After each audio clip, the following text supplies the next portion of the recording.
Call the meeting order. I pledge allegiance to the flag of the United States of America and to the republic for which it stands, one nation, under God, indivisible, with liberty and justice for all. Okay, the first order of business is to adopt tonight's agenda, and there's an addition to the agenda, which is to, under the action items, item M, consider accepting bid for the district grant. I'll make a motion to amend the agenda to add M to accept the bid for the district grant. I'll second it. Been moved and seconded that we add item M to the action items, consider accepting bid for the district grant and accept tonight's agenda. All those in favor say aye. Aye. Opposed? Motion carried. So we have a guest presentation, which is about the Learning Collaborative. Okay, so I just wanted to take one. Is there not? There should be. I think so. I counted.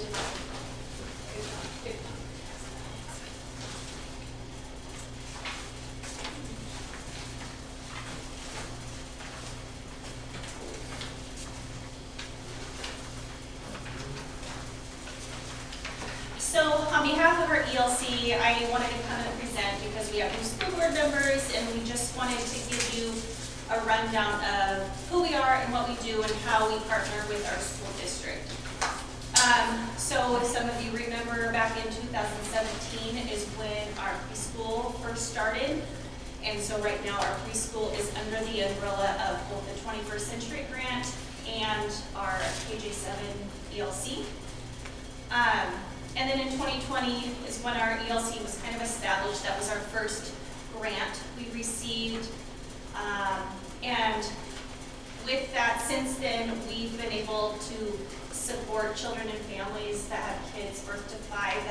That's the main focus of this, getting them kindergarten ready. So that's how we are able to partner with the school district, because we want them to be kindergarten ready when they come in. We want our families to be partners with our school before they start school.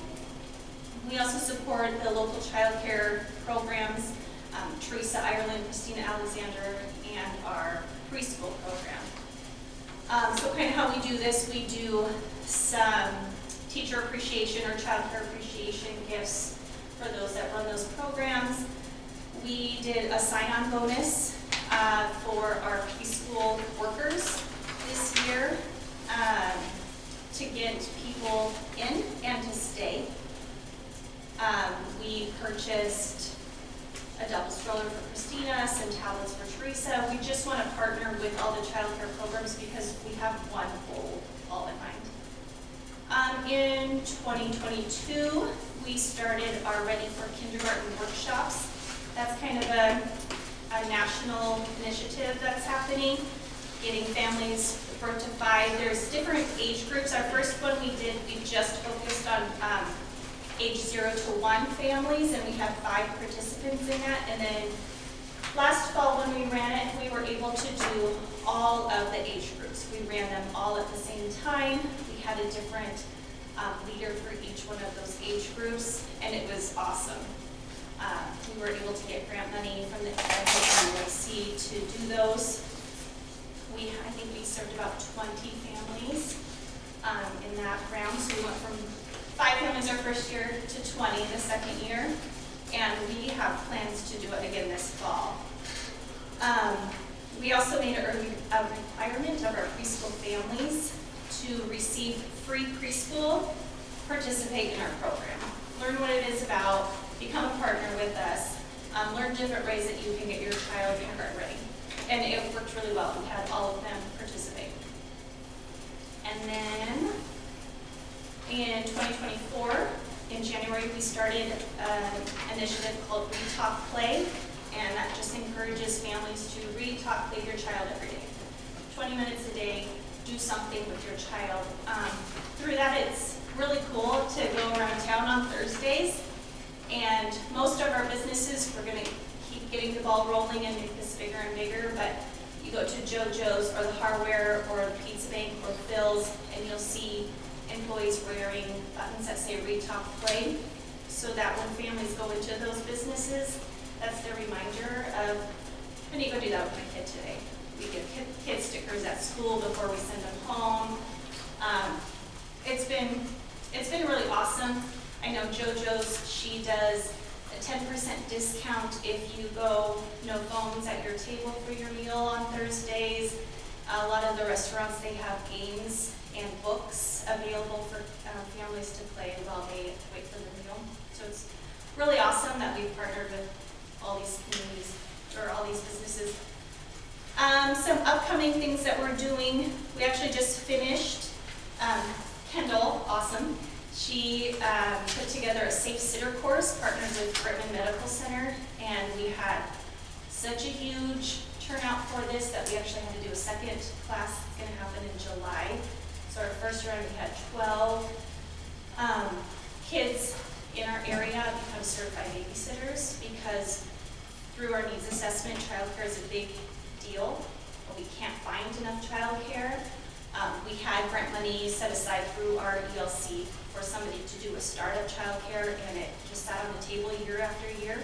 And so we thought if we can get these young kids that are offering babysitting, that'll help parents in the summertime, Christmas breaks, nights, weekends, all that. We're also doing a safety night a month from today in the park.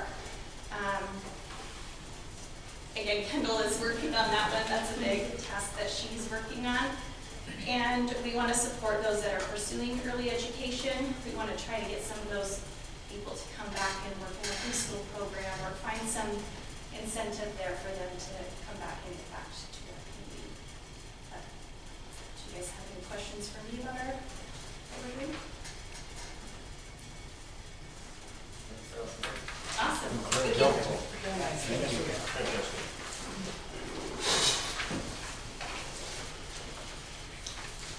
And also, thank you for continuing to let us house our preschool in our school. That's huge. Okay, the next agenda item is the public hearing on the district budget. Okay. Well, before I hand this over to Kendall, I just want to acknowledge the work that Kendall put into this. And if you look at the documents there, beyond the budget, there is an executive summary. So the background on this is when Dawn and Kendall and I went to the post-legislative roadshow, we were asked by the superintendent to put together an executive summary, something that's easy for people to follow, something that's like a quick look, to get information in a way that really anybody can understand. School finance can be complicated, and so this makes it a little bit easier for people to understand. And so she did a great job with this, and this kind of gives a high overview look of the budget, and then Kendall's going to talk about this, but also get into each of the different funds a little bit. So with that, I will turn it over to Kendall. Thank you. Like Steve said, the executive summary is new this year. Unlike the budget, it's a working document, so as we're going through it, if there's anything you think needs changed or needs added, please let me know. It's not only for you guys as I present the budget to you, but it'll be posted on our website along with the budget for community members to look through as well. The first 10 or so pages are just information about our district. I am going to swap out board member photos once I get those from Molly tonight. I just went through some of our information. The 4-year summary statement on page 10 that was published in the paper for tonight's budget hearing. The meat, though, of this executive summary starts on page 11 with the budget preparation. We have 20 funds currently in our budget, and so I wanted to go through each fund and what their description is. And you can read through the fine print there, but essentially I wanted to touch on what our projected revenue is, what our projected expenditures are, what unappropriated balances are, and what those kind of mean. And then I always find it helpful on the very back, there's some pie chart graphics that kind of compare our general fund, how it's expensed out by program and expense type. So I'm not gonna read through that. I encourage you to read through everything in there, and if it makes sense to you, if it doesn't make sense to you, I would love some feedback on it. But a lot of bigger districts are publishing some sort of executive summary of their budget, and I thought there's no reason why we couldn't as well, so I wanted to get it started this year.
So now we can move into the actual budget itself, which is the green document in front of you.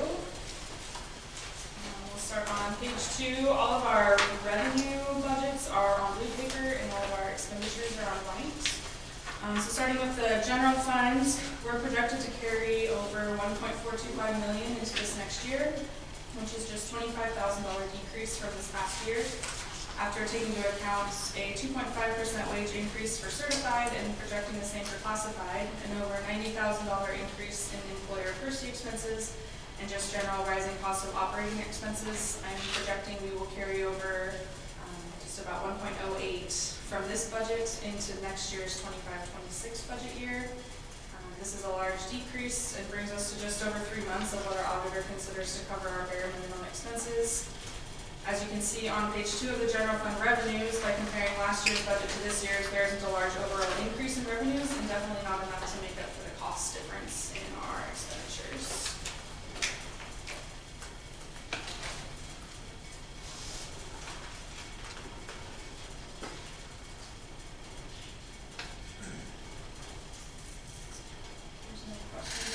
Fund 220, which is our federal forest reserve on page 5. For the past several years, we've just held our federal forest revenues in this account. This money can be used for anything, and we're currently receiving about $6,000 per year. This money comes directly from each of our 3 counties. I have this money unappropriated in case something comes up this year that we didn't originally budget for.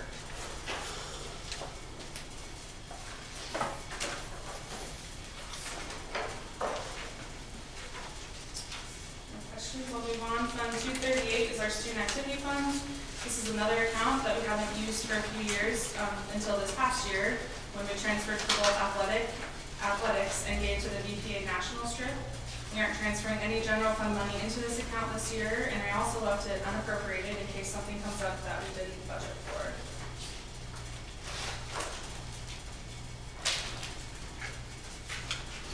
Fund 241. So there's, so in 238, there's $98,000 in that fund. No, that's what was last year's budget. This year's is $50,600. We did that $44,000 transfer to athletics. Oh, and so then that, so that's the decrease there. oh, okay.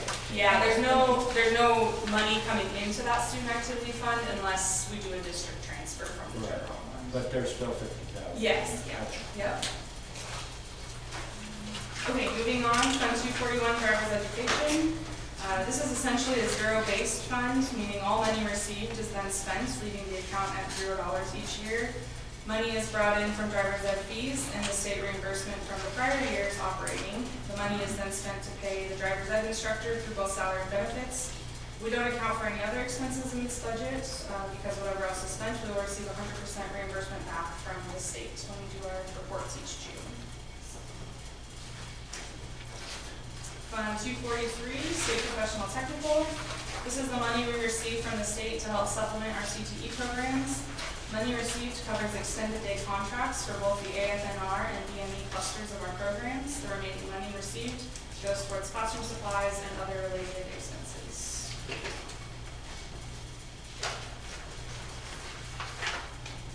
Fund 245, Technology State. We had a decent increase in what we are receiving from the state for next year's technology money. Part of this funds our director's salary benefits, and the rest goes towards general technology purchases.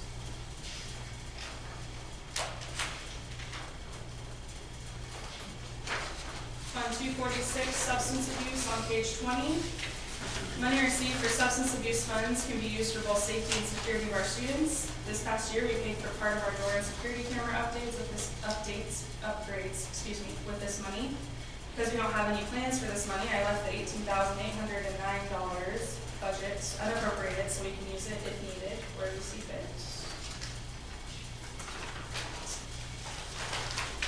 Fund 250 SRA, I'm so happy that this is the last year. This has to be included in the budget. So I did request a partial billing from Poe, who's doing our asphalt job, to cover the remaining $56,193 left in ESSER funds in hopes of not having to carry over this money into next year. I did receive that invoice today and I did pay it, but I'm not counting on the state to get us our reimbursement before June 30th. So that's why the ESSER budget is still included for next year. This money does have to be expended by September 30th, but I'm confident it'll be spent and we will be reimbursed by the close, it will be closed by July at the latest. So it had to be included in our budget just because I do think it's still going to be there July 1. Okay, page 26, Fund 251, Title I.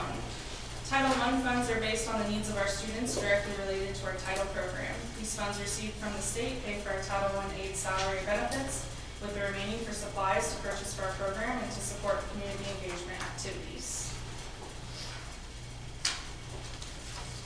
Fund 257, IDEA Part B. This is a newer fund for our district that we became eligible for last year because we received a small percentage, I skipped over, excuse me. 257, this is a program to help benefit our SPED students and staff. The money covers aids and salary benefits. The money received from IDEA Part B is directly related to how many students we are currently serving in SPED, how many are on 504s, and how many are on IEPs. Now Fund 258, IDEA Part B, Preschool. This is a newer fund for our district that we became eligible for last year. Because we service a small percentage of preschool kids through our SPED program, we are eligible to receive roughly $5,000 each year. Last year, this paid for our preschool part-time aid salary. I have it budgeted to do the same this year. At this time, we don't have a preschool aid hired. If we don't hire one, then we'll just figure out how this $5,600 can benefit our preschool and SPED program. Fund 260 on page 35 is our Medicaid fund. This money is received directly from the Department of Health and Welfare. It is based on the amount of kids we serve through our SPED programs that are eligible for their programs and services. This money helps with our therapy expenses to St. Joe's and EWUMA. It does not cover it all though, so the remainder is made up in our general fund special education program.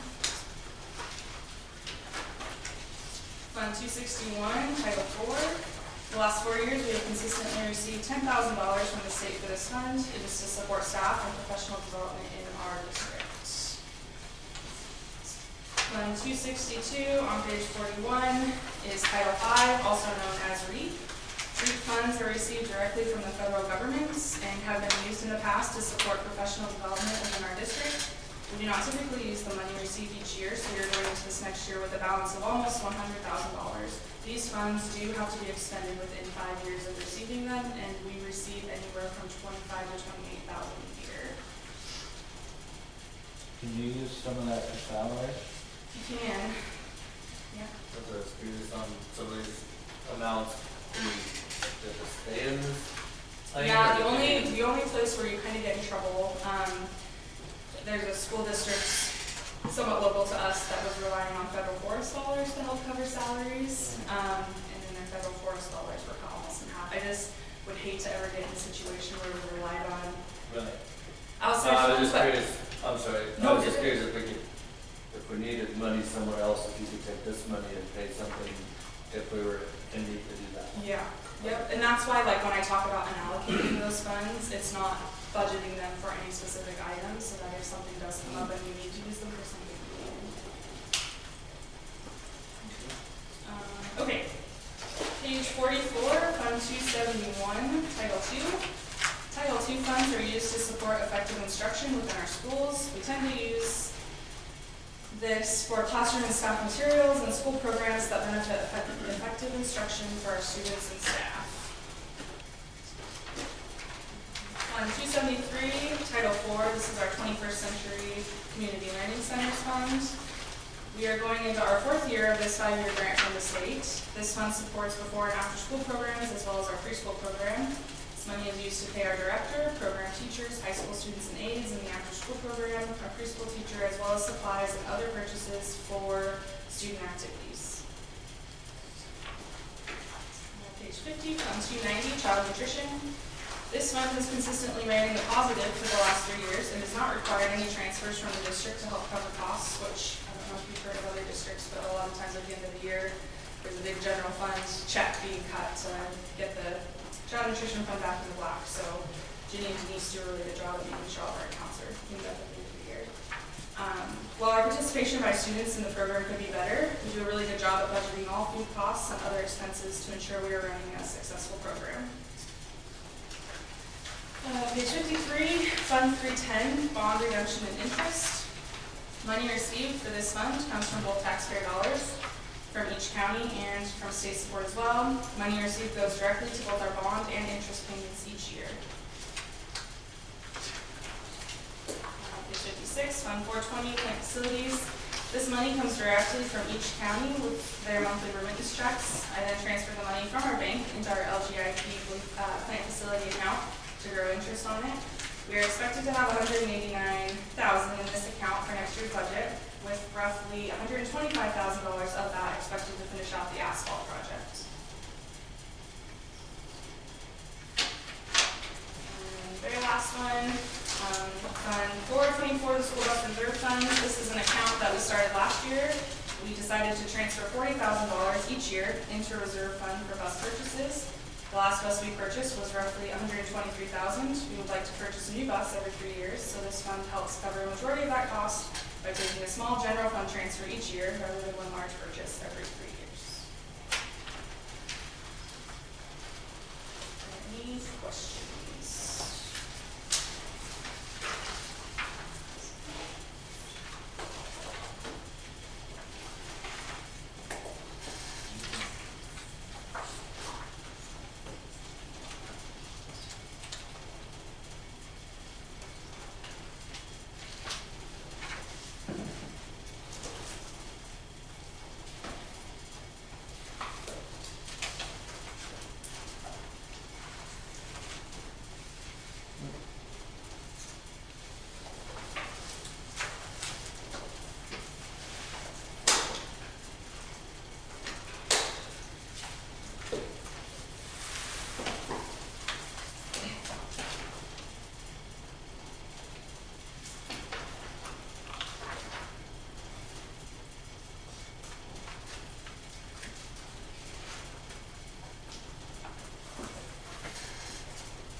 We have our general fund expenditures increasing by about 120,000.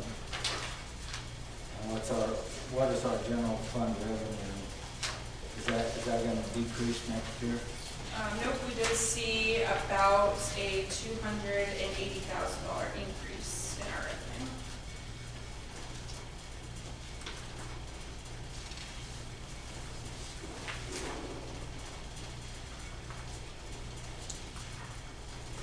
I guess I'm not quite.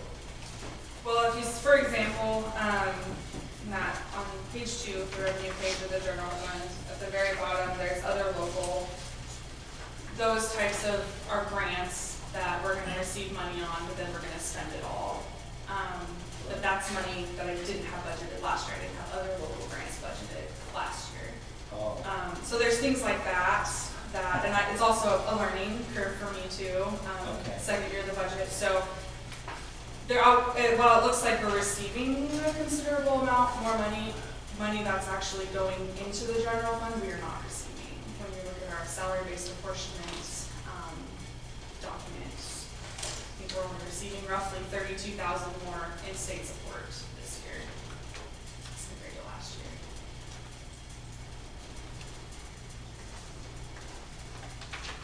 So we're receiving 32,000 more, but our expenses are, let's say 120,000.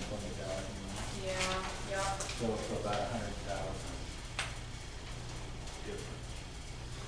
In what we're spending versus what we're receiving. Yeah, if you're just looking at salaries and benefits. Well, that's 80%. It is, yeah. Yeah. When Percy, I think Percy was right at 91,000 more we're expected to pay this year, and that took a big chunk. So there's a lot that, I mean, salary benefits are big, but then all those other little things too, they really add up. Yeah, the Percy's going up, right? Yeah, A lot. a lot. Our medical insurance is going down a little bit, not 91,000, but it's going down a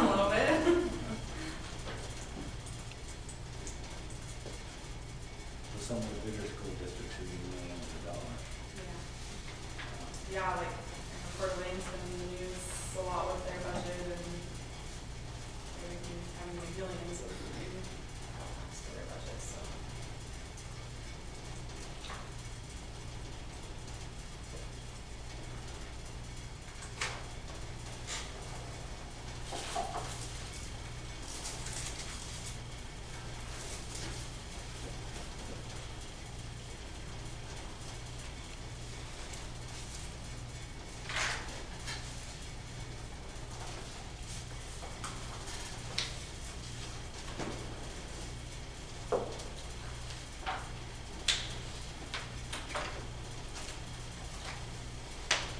Are there any other questions? Okay, we'll close the hearing then. And move on.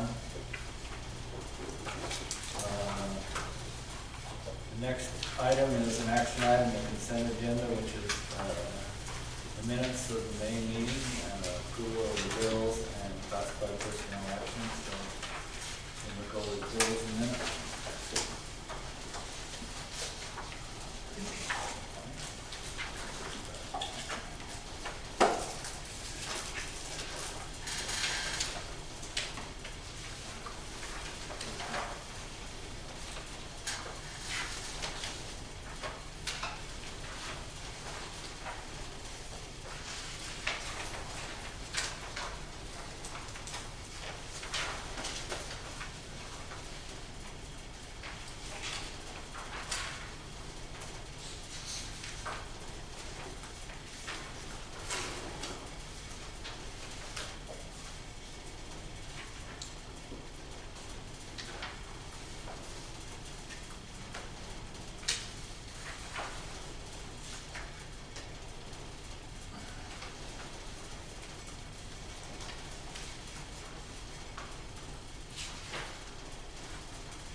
That's the project we're working on. All the All the large purchases in May were technology purchases. Yes, they were. There's a lot of technology money spent.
Yeah, I probably received one, maybe a month. So there's with kind it, of so I double up just- for the, Yeah, for just the paid it. fund. Yeah. I just pay it as I receive So them. it's back, Yeah, I really like most of these. That is for the entire district. both schools. Yeah, bus garage, shop, all, field house, everything, but yeah, it's a lot of money for electric.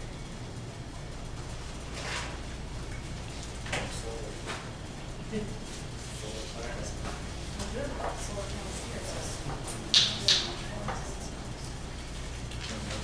I'll make a motion to approve the consent agenda. Second it. We move and second that we approve the consent agenda. All those in favor say aye. Aye. Opposed, motion carried. Patron input, I see none. Okay, we'll go into the rest of the financial report. In your financial report packets, there's the Wells Fargo account balances. Wells Fargo should be closed out by June 30th. That's when we are closing my school bucks. So we'll be done with Wells Fargo, hopefully the end of the month. There's our current ICCU checking account balances, our LGIP balances. Touched on it in the budget hearing, ESSER funding, 56, roughly 56,193 available. Again, I cut the check to Co today for that amount. We'll just wait to see when we get that ESSER reimbursement, whether we'll have to roll over the ESSER funds into the budget for next year, or if they will stay in this year's. And then I have our spreadsheet attached with the budget update for this year's current budget with where we're at. There's a lot of budgets making their way into the red, which is expected when there's only a month left in this fiscal year. Still anticipating the same amounts for rollover as I did last month. Not a lot of changes otherwise to the current budget.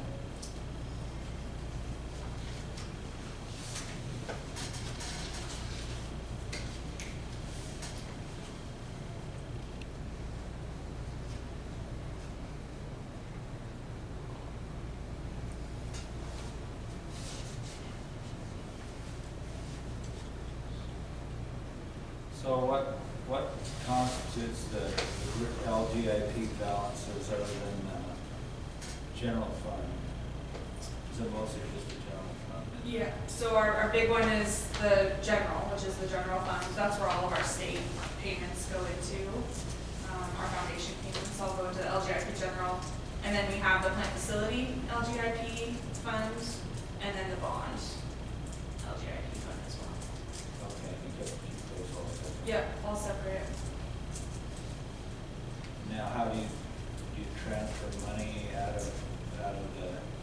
LGIP every month to pay bills? Yeah, we do about 250,000 a month. I have it on my calendar to hit a week before Amy processes payroll. So that payroll, 250 seems to be a good amount because we do have a lot of our grant reimbursements going directly into our checking account. 250 is still leaving a lot of money in the LGIP to grow that interest. So that's what I do, yeah, transfer directly from LGIP to ICCU. And then our plant facility, I do the opposite. So that money gets direct deposited from each of the 3 counties. It goes directly into our ICCU checking account. When that money hits, I figure out how much of that is plant facilities, and I transfer that into the LGIP plant facility account. Yeah, and same with the bond when we receive our bonds. Okay. Any other questions? Kendra? All right, we'll let her off the hot seat. For now, you get to hear from me again later, don't worry. Okay. Technology Director's report. All right, well, the firewall's been replaced. We still have some final configurations to complete on that one. The fiber project is scheduled for the week of the 29th of July. That could be sooner. It just depends on if they get stuff done out in Lapway, where they're working right now. For our major project, I'm still waiting on a response from the feds about our funding. They requested some documentation, which I submitted to them about 3 weeks ago, and I've gotten no response. I called them today, and according to their rules, we can't force a response from them until the 14th of July, which is 120 days after the initial submission, and then they can tell us what's going on and why it's been sitting in someone's pile. So, as a former federal employee, this sounds just about right. So, we had training for the e-funds for Kendall, Ginny, and myself for the new system. We did get video saved for that for future reference, and the point of sale will allow us to take cards for things like concessions and gate and for fees for next year. And it will it ties directly into PowerSchool with the new fees module that we have in there. And then the big project, phase 1 of the project has been started, and that's replacing all the wired switches in both buildings. We have some leftover issues that we're working out right now. And then phase 2, which will be all the new wireless access points, will begin on the 8th of July. We had to push that off because the initial wiring quote that I got back to have I got the elementary done, and I wanted to have them do the high school for some stuff, was unbelievably expensive. And so I said, all right, fine, I just need you guys to put up 3 locations, which is in the gym at both buildings, and then we're gonna have an access point on the outside of the field house towards the sliding gate there, so that way we have wireless coverage to be able to take gate with the cards. So I got that quote back today, and in my opinion it was ridiculous, but I really don't have to climb up in the ceiling and these things to do that one, so we'll have them do it. I'm starting to prep work for the end of year process in PowerSchool. Mr. Eggers and I have been working on getting the new system set up for the next school year. Once end of year has been completed, then we can start working on online registration and getting the new fee set up and programmed into it. So that when parents go into the portal, all of the stuff that's set up for them for the coming year will be set up in there, and they can just pay directly through PowerSchool. And then on top of that, we have all the regular summer work to get done. So it's going to be busy summer. Any questions for Dan? All right, Treasurer's report. Mine's pretty boring after that. Your sheets. We ended enrollment at 143. Our attendance was up 96%. I suspended 2 students towards the end of the year. Those are our events that we had going on. We have mentioning that KJ7, ELC safety in the park. We're going to participate in that. The 21st is going to participate. Summer school for 21st is coming up, July 8th through the 19th. And the back, I just provided for you our IRA breakdown of students who moved to tier level or stayed the same. And then our economically disadvantaged students, I give you the breakdown there as well. So we ended the year pretty well with our IRA. Any questions?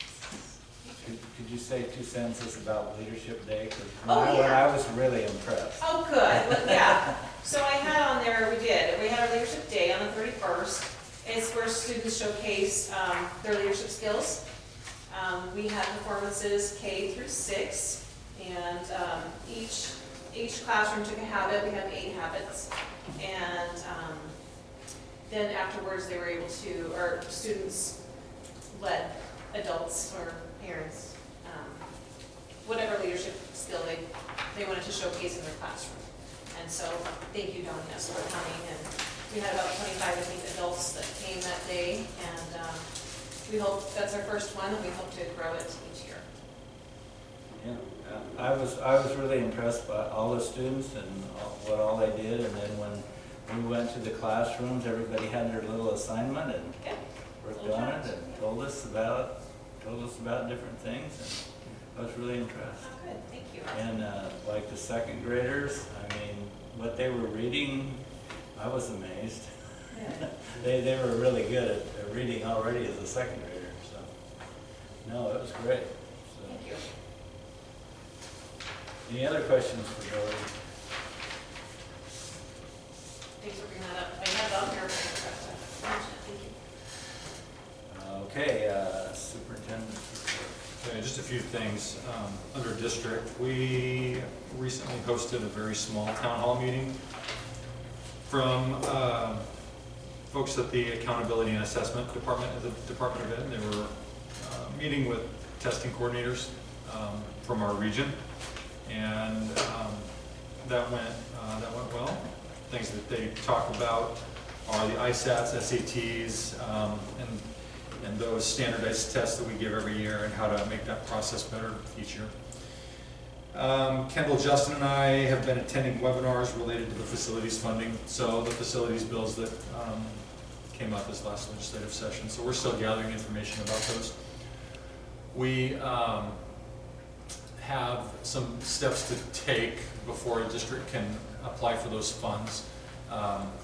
You have to do an assessment of our facilities. You have to put together a 10-year plan. So the state's been putting out documents and templates, helping districts get started on that. There's still questions out there. So all of those things need to be submitted by July of 25. So we have about a year and a month, although we want to get things in sooner. So, but there's some time there. One of the questions that came up last month was if we ask for a lump sum, is there any restrictions on the interest? And the answer was no on that. The interest can be used for anything.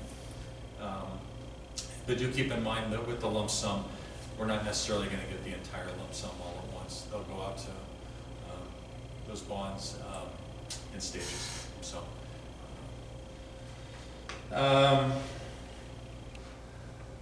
anything else with that one? Yeah. Justin? Last thing there is Chaz Medical Day. I talked about that a month or two ago about having them out. They came out, they provided over 20 students free physicals in grades 6, 8, and 10. That went really well, and we have them scheduled again for next year. Yeah, it worked really well. Yeah.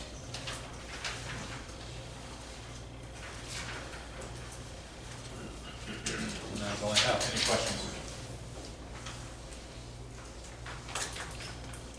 All right, we move right into the action items. The first action item is to consider the budget.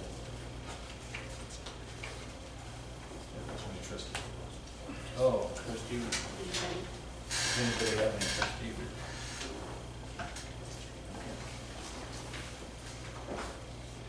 Now we'll go to the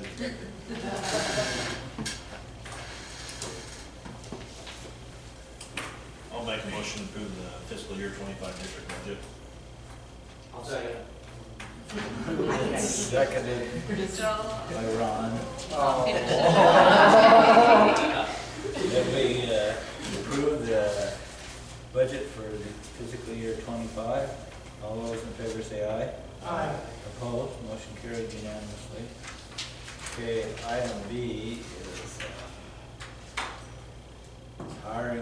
certified staff.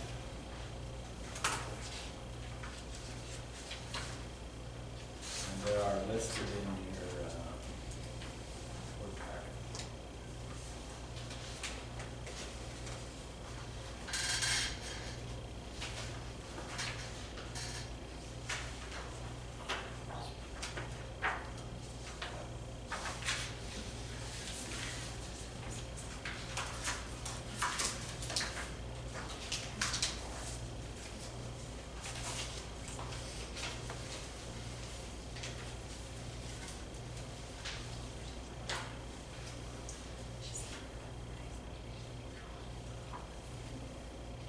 I'll make a motion that we hire our returning certified staff for 24-25. I'll second that. Been moved and seconded that we hire the returning certified staff for next year. All those in favor say aye. Opposed, motion carried unanimously. And now, the next item is to hire returning classified staff.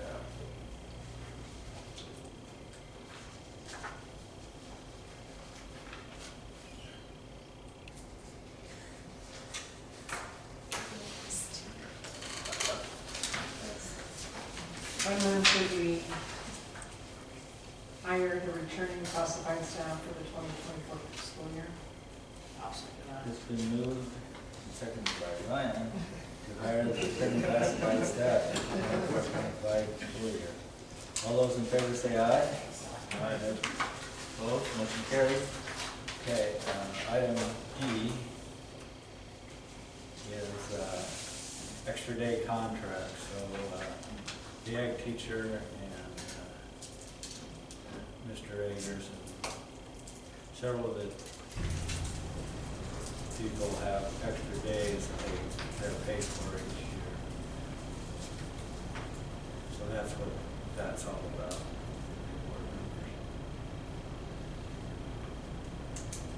So you're gonna paid vacation day or time off?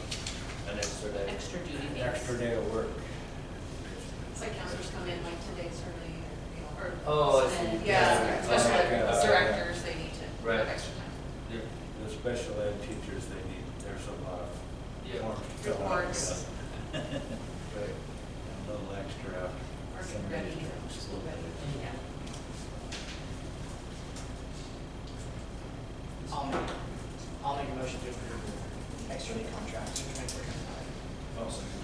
It's been moved and seconded that we approve the supplemental extra day contract for next year. All those in favor say aye. Aye. Opposed, motion carried unanimously. Okay, the next is the negotiated agreement and salaries. Is there any discussion on He missed any? one, he missed one there on EDs, E. the extracurricular assignments. Oh, yeah, sorry. Skip that. Hire the extracurricular assignments for 24, 25. Some of them, most of them are filled, but there's a few that aren't. But they're printed in your board packet.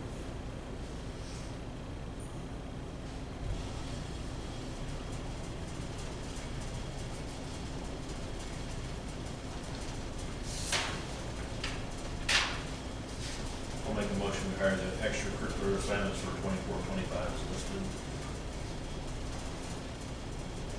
I'll second that.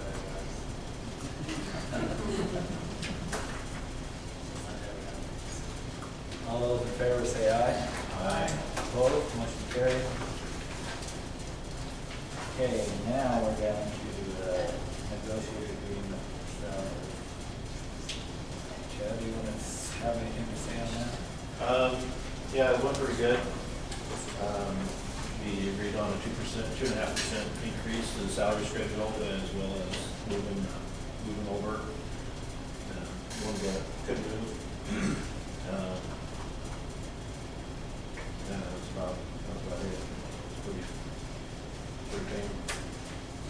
Is there anything, any changes to the agreement? There's one, as far as the master agreement, there's one section that was taken out.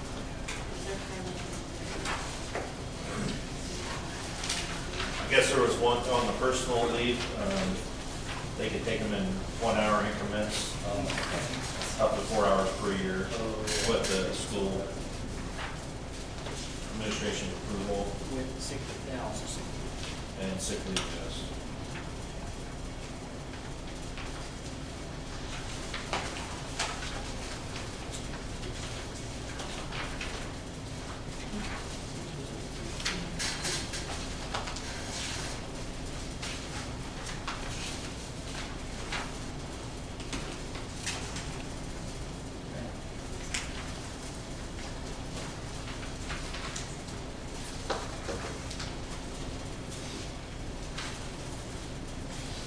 Any other discussion on that?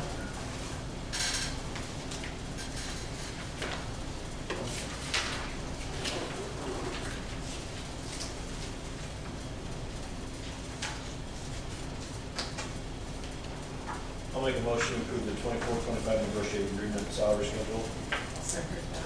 Been moved and seconded that we approve the 24-25 negotiated agreement and salary schedule. All those in favor say aye. Aye. Opposed, motion carried unanimously. Item G, consider changes to classified pay.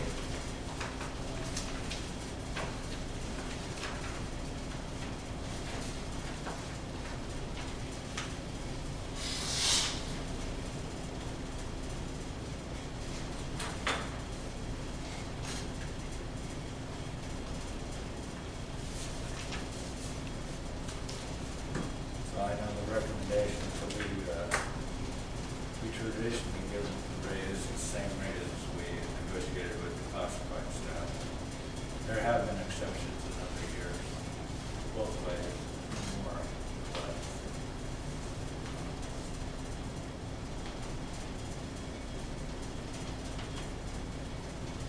If we want like a 2.5%, it would cost us roughly $23,000 more.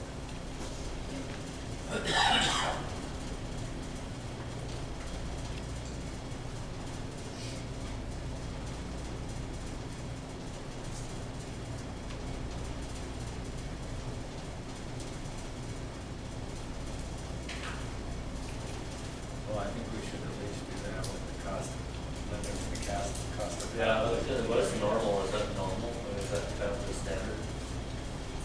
What's that? For cost of living raises and things like that? It just depends. I mean, I think what we negotiate for certified is what we usually do for the classified. Last year was about a 10% classified, but, you know, we got that money from the state, and this year we didn't get We didn't get much. basically Oh. extra from the state, so.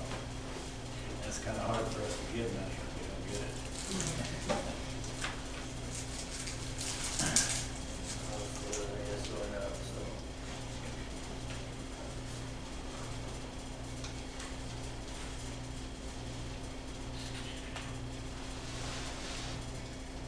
So I'll make a motion that we go 2.5%.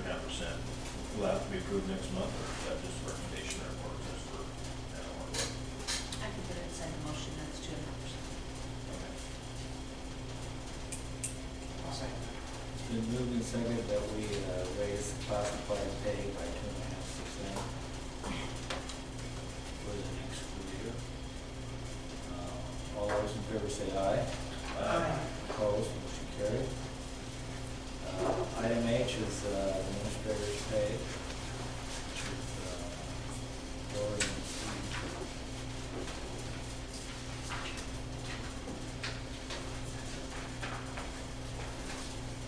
I guess my suggestion would be if we're doing 2.5 for everybody else, we should do 2.5.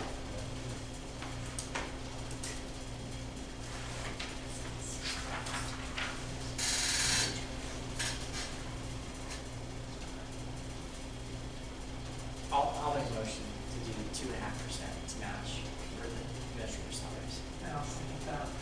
We moved and seconded that we raise Lori and Steve's pay by 2.5% next year. All those in favor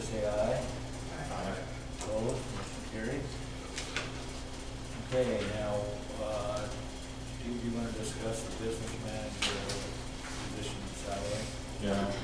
So what I'm proposing here is that we change the structure of that business manager position a little bit. First off, make it a salary position rather than an hourly position, and then adjust the salary as follows. So essentially a total salary of $65,000. And the rationale there is a base amount of $57,500. Kendall's taken on the food supervisor, service supervisor duties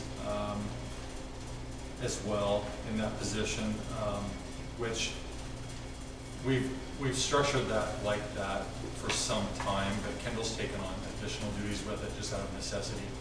And if you look around the region and different districts, those are not always, combined. That's not necessarily the same position.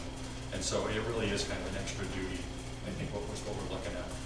The last one there is the Medicaid billing duties. So Connie Heather used to do that. With Connie retiring, Kendall volunteered, and I think it makes sense to have her take that over as well. That amount there was pretty close to what we're paying Connie, I believe. Yeah. And so that's how the total salary number gets there. I think based on what we have as far as structure, and if we're looking around at districts in our region, I think this salary is competitive.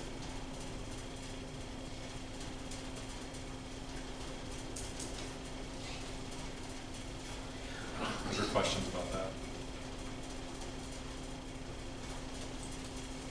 We have in the past had a business manager that had a lot of overtime, and we make it a salary position, that is an issue for us.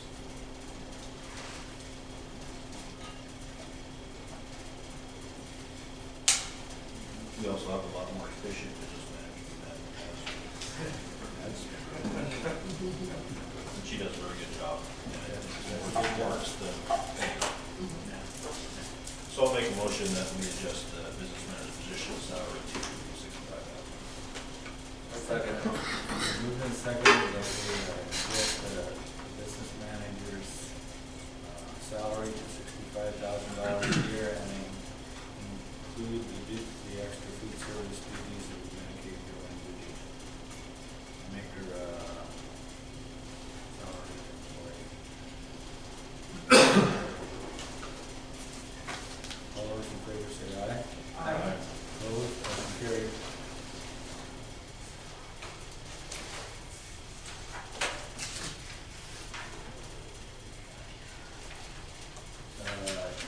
Consider Health ePro subscription.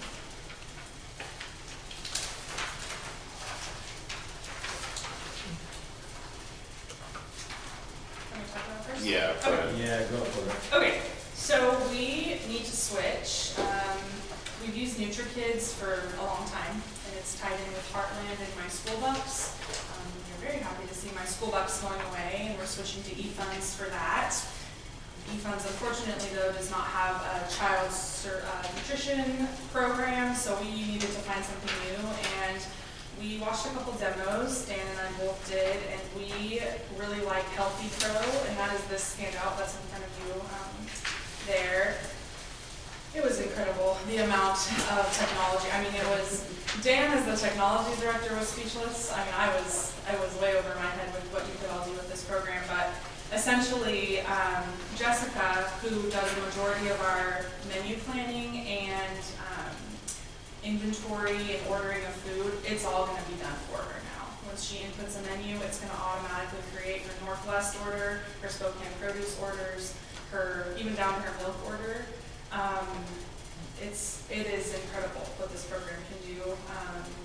I think of the schools we talked to in our region, like 80% of them are using this program and have no issues, no complaints. They offered to set up the entire program for us, so they will input all of our current menus into the system for us this summer. All of our pricing, the free and reduced information, everything they're going to take care for us, which was a concern we had because our food nutrition staff doesn't come in until 2 days before school starts. So we were wondering if we needed to pay to have them come in for a couple weeks to get all this going for us, but they're gonna take care of all of that. So I don't have much else to say. NutriKids has been an outdated nightmare Well, for a couple of years. we're moving to to take the money, that's cafe, that's coming this fall, that's what we'll have as the new system. The problem that we had is that we're required to have the menu planning software.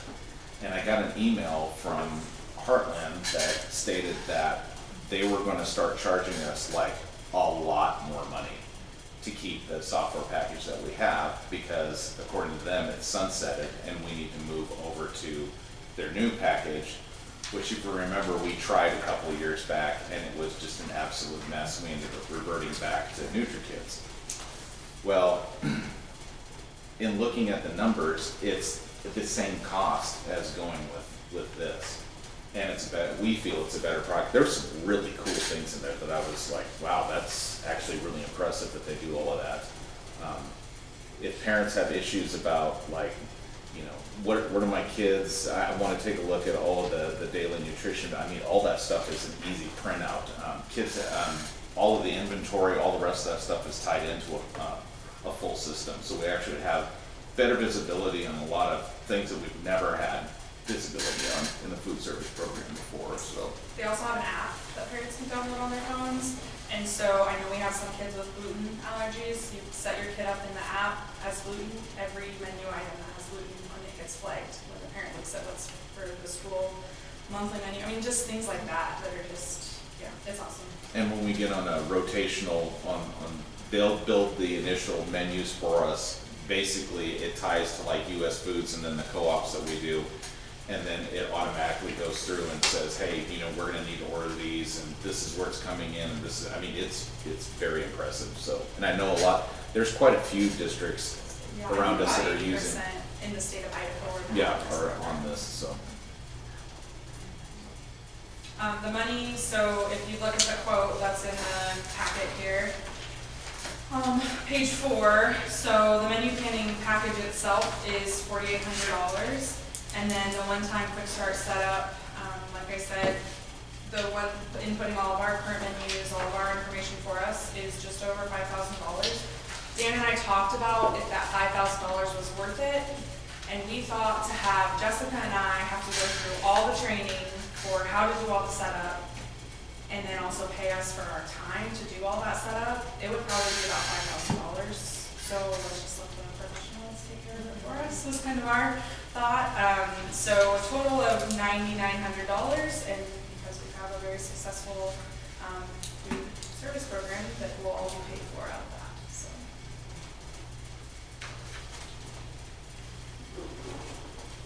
And so is this kind of like a continuous yearly thing, and hopefully we can continue for like 10 years or? Yeah.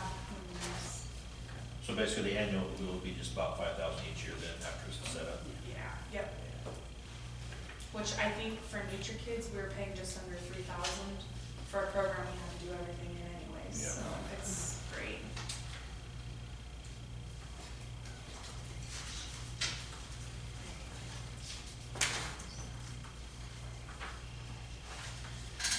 So is this like set up in the cafeteria, or is this like vending machines and? This is our food service program. So this it's is the just the annual- cafeteria. okay. Yeah. If you So think not of stuff it, kids can just go buy. there's two No, parts we to don't it. have an à la carte section in our food service program. There's two sections. There's the front of house, which is taking the money, and then, you know, the kids are getting this, we do the rest of this. This is the back of the house, which is ordering all the stuff, doing the menus, doing the recipes, Oh, okay. all the rest, inventory control, all of that stuff happens there.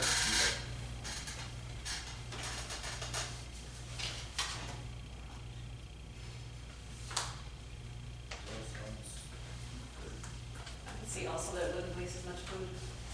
Yeah, and that, they talked about that. Not yeah. buying quantity, you know, when you're buying just. And also, like, this is, like, pizza at the high school, for example, is very popular. So your participation amount's gonna be higher, you're gonna see all those returns, all those numbers coming back. Yeah.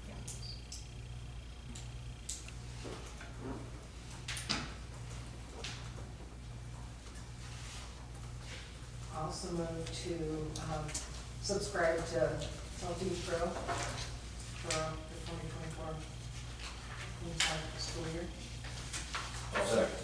Moved and second, we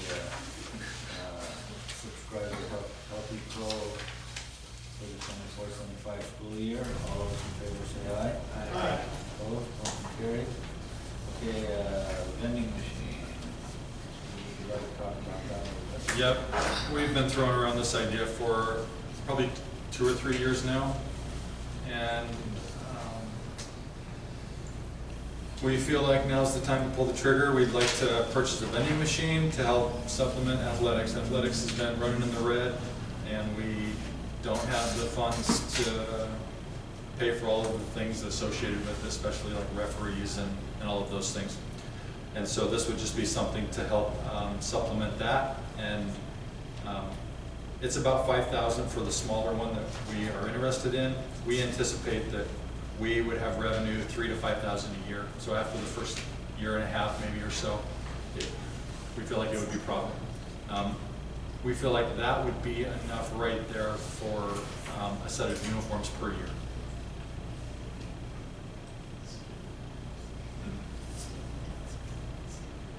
Or a student building. It would be a way that if you didn't have anybody serving in sessions and you had a ball game, Yeah, yeah. We have, we have kids that bring food to school every day.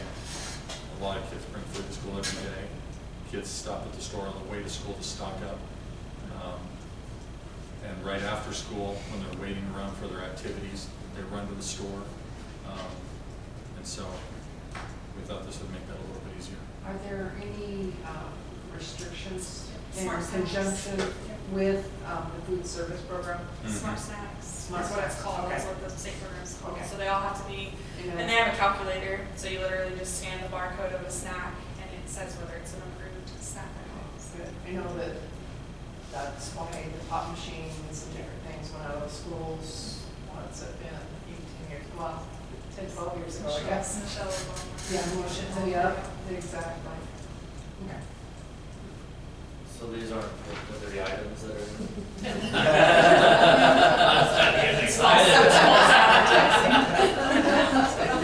The adults only purchase. Thank you, show your ID. It'll be in. It'll be in that section.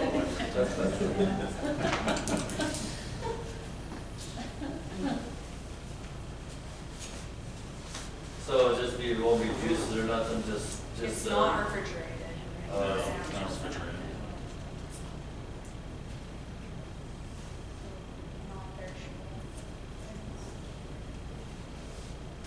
I think the plan too was to have a student or a couple students manage it, Yeah. rotate products, Oh, account money. stop it. Yeah. Student council.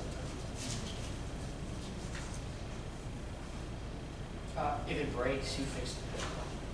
Because the students are stocking it, there's no guy coming every week. So. Right, right. They actually support with that. Okay. Yeah, they have people that they would call their regional and they work on it.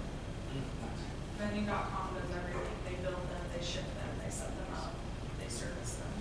We looked for about a year at used ones and the prices were still pretty expensive, so we thought maybe this might be a better route, more secure, that it's gonna work for a while. So is this a money feed or is this all credit card paid? Does both? Cash or card.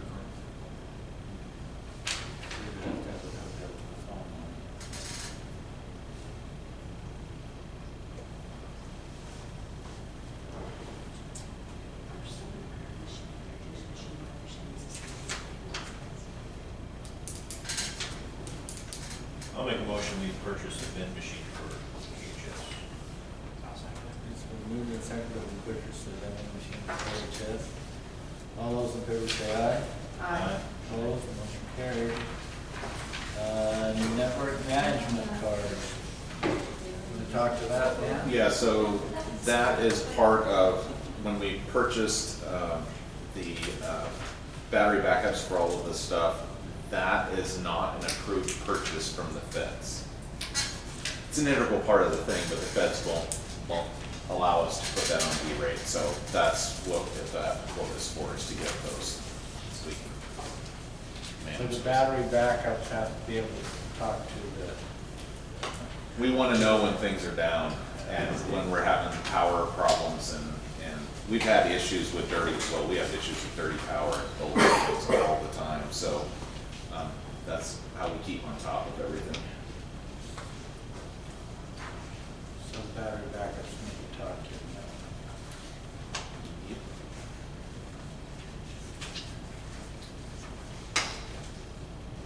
I'll make a motion to approve the purchase of the transfer. I'll second it. Been moved and seconded, we purchased the network management cards. All those in favor say aye. Aye. Opposed, motion carried. Accept the bid for district van. I don't know, who has the bids? Amy? That was the printout that you have.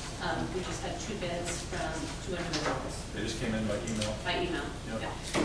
It's right in the application. At the top, Don. Oh, okay. All right.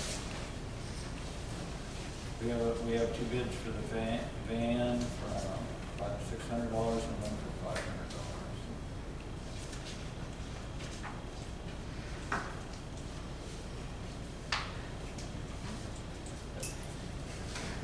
So do you think that if that's acceptable? I guess I have to make a motion. I haven't seen What that. was the van? 1998 or something? Did you book it? Did you book it? We did No. all the book it, and it was It's like $2,200, I think. Before, Oh, really? It was what I used in Overton. 5 or 6 years ago. yeah. Just recently. It hasn't been used, like the year that I've been here, I started up once a month and drive around the block just to make sure it still tracks. But that, before that, I believe 2 or 3 years ago, Jessica would use it to transport food between the schools. And other than that, it hasn't been used since driver's ed, maybe. Like 2 years ago. I think we should rotate it back into the driver's ed. It was driver's ed a long time ago.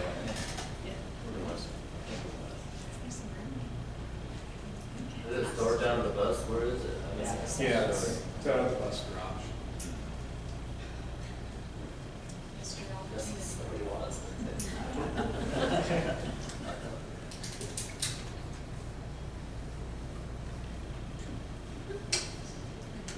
I'll make a motion to accept the highest bid. I'll second.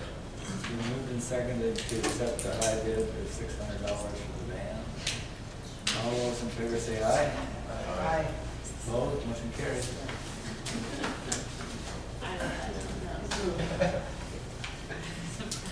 Get it out here. Yeah. All right, policy review.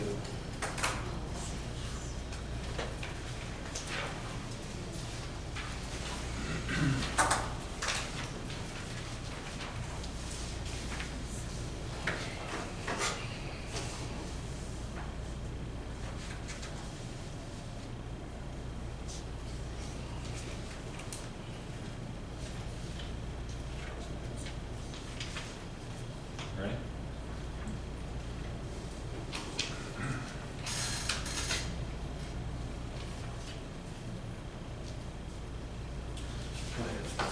Okay, so this first policy is the new policy.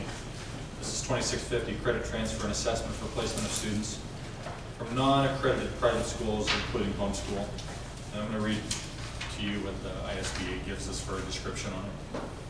This new policy provides a process for accepting credit from students who transfer into the district or charter school from homeschool or an unaccredited private school. The creation of a policy on this topic was prompted by requests we've received from subscribers for a policy addressing on how to determine academic credit for homeschool students who transfer into a district or charter school. This is a new optional policy. And if you look at the policy,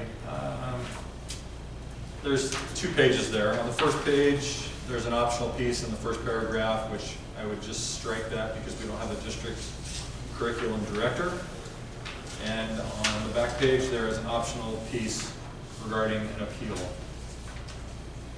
The appeal section says if a parent or guardian is not in agreement with the placement of the student, they may request a hearing before the superintendent within 15 or other days of the decision.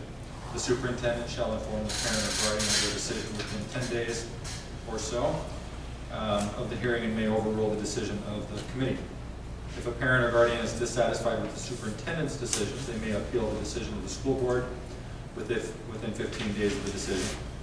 And then another optional piece, the board shall decide the matter solely on documentation submitted by the superintendent and a written statement from the parent or guardian stating why they feel the superintendent's decision was incorrect. A decision by the board shall be made and reported in writing to all parties within 30 days of the board's review. The board's decision shall be final. So, I guess the first question is, do we want this policy? And then the second question is, do we want the optional piece related to the appeal? I will say that this has come up, especially with COVID, it came up, and it was hard. So this policy would have been nice a couple years ago. Yeah.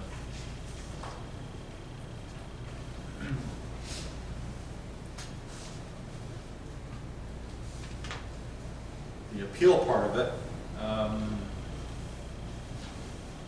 either way, it'd be fine. I think it'd be fine. Do the appeal part. That basically just covers us, right? So when a homeschooler comes here, so basically you're taking for granted. I mean, how do you know what grade they're in for real? Right, that's hard. That's, Yeah, so this would cover us for that. Yeah, and we've had that come up in the last few years. Yeah, I think it's a great idea.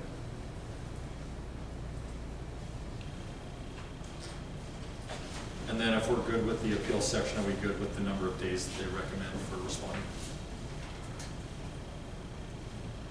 It's arbitrary. I mean, it gives enough time.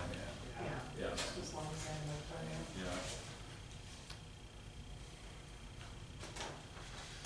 Yeah. Okay, the next one is a possible amendment, 2705 military compact waiver. In recent years, there was a change to Idaho code on immunization exemptions that required schools to describe exemptions to the immunization requirements in any communication with parents or guardians about immunization. After consulting an attorney, we determined that this policy, which includes a discussion of immunization requirements and students from military families, may be such a communication. So this update adds direction of the reader to further information about immunization exemptions. It also includes some minor grammar and usage cleanup. The substantive changes related to immunization requirements are required updates to a required policy. the required updates, the required policy, doesn't give us much wiggle room. Okay, next one is, and just stop me if you need, 3060, education of homeless children. This item includes updates related to immunization exemptions and cleanup similar to policy 2705. It also includes a new suggested portion on helping to keep homeless students on track academically by ensuring they receive appropriate credit for courses they fully or partially completed. Also required updates to a required policy. This is again related to the immunization changes in law. 3320, substance and alcohol abuse. These updates add policy language noting that if a district or charter school requires assessment and counseling for drug or alcohol use as a condition for readmitting a student, the district or charter must provide those services. It also removes language suggesting that reporting student use of alcohol and drugs to law enforcement is optional in some cases. Idaho code appears to require this regardless of whether the student self-reports. Along with these substantive edits, there are changes that rewrite and reorganize parts of the policy to make it clearer about which requirements apply under which circumstances. This is a recommended update to a recommended policy.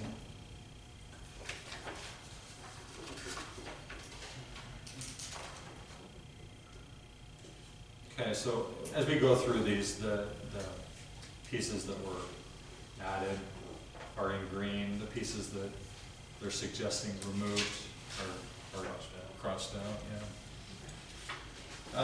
E7400 P2 procurement methods under a federal award. This policy has a requirement related to competitive proposals from federal administrative rules.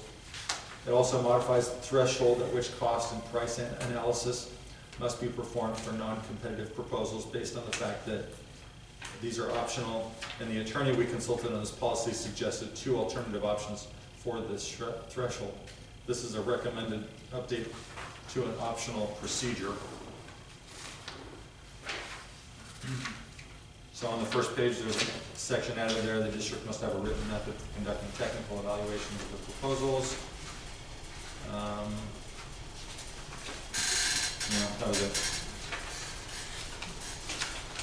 The next one, F, 7405, procuring public works, services, and personal property. These changes update the dollar amount thresholds for required purchasing practices to bring them into alignment with current Idaho code. It also adds a caveat about prioritizing the use of Idaho companies only when not prohibited. Finally, it adds suggested dollar amounts for minimum capital outlay costs that require board approval. This is a recommended update to a recommended procedure.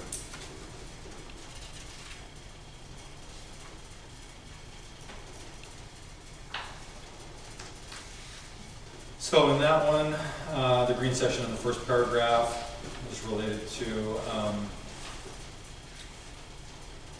purchasing from vendors with an Idaho economic presence. The 1, 2, 3, the third paragraph down changes how much is required before board approval is required, like what dollar amount. What do we do now? Current dollar amount is $5,000. I would think 10,000. Any other thoughts there?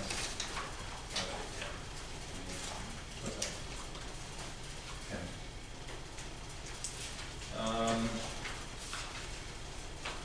The other dollar amounts changed throughout that policy are the dollar amounts that were changed to bring this code up, this policy up to Idaho code. And that, I believe, were the only other changes on this policy. Okay, 7407, public procurement of goods and services, like the changes to 7405. So when they sent this out, if you notice, if you're following along with me, they had some of their numbers wrong.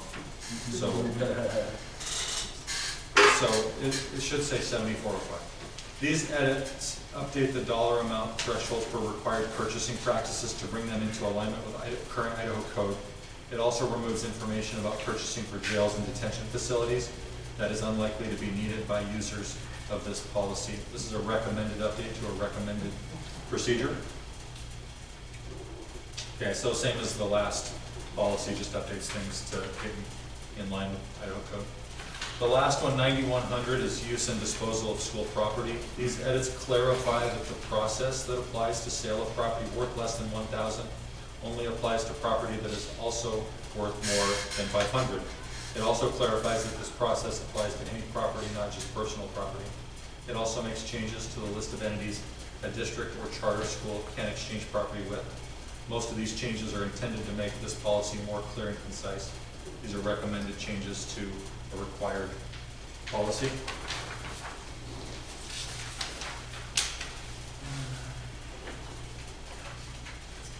Okay. Any questions about that one?